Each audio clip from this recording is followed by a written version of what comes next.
I was combing through SprintCarRatings.com yesterday and came across three drivers who made big moves up the standings from the 2024 to the 2025 season. We discuss the particulars and tell you where these drivers are now, all on today's edition of the Sprint Car Unlimited 90 at 9. The first one should come as no surprise. Ryan Timms was one of the biggest movers in all of 410 sprint car racing, improving an incredible 35 spots to sit 7th overall in the standings. Of course, it helps when you win the Knoxville Nationals and then come back 2 weeks later and decimate the field in the Tuscarora 50 at Port Royal Speedway. But it isn't just the big wins. Tim sat in victory lane 15 times in 2025, which is one more than he did in his first 5 seasons combined in 410 sprint car racing. He won in every series he competed in, including High Limit and the World of Outlaws. Again, see the Knoxville Nationals and Tuscarora 50.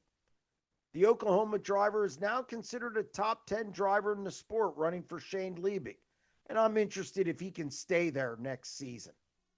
We head to central Pennsylvania for a bit of a resurgence of sorts.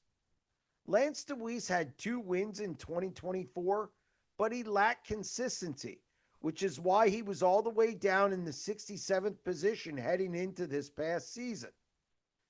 Things turned around in a hurry in 2025.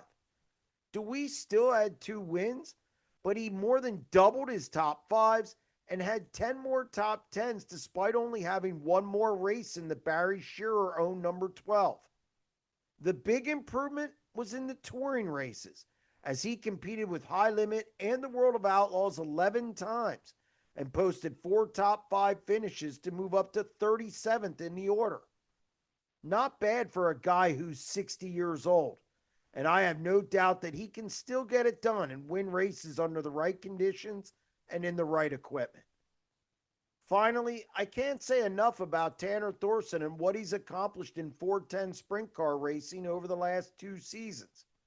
A year ago, he tackled High Limit with a brand new race team and was 50th overall by season's end. Not bad for his first year. In 2025, he stayed the course and continued to improve, moving up 23 spots to land in the 27th position. Thorson managed 3 wins, which matches his total for the last 9 years. He earned a pair of High Limit victories, both of them coming over a 2-week span in September at Lernerville and Path Valley Speedway. He also doubled his top 5 output to 14 and registered 35 top 10s, which is 18 more than a year ago. I expect Thorson to continue his surge in 2026.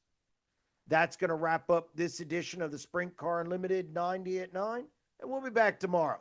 Stay tuned.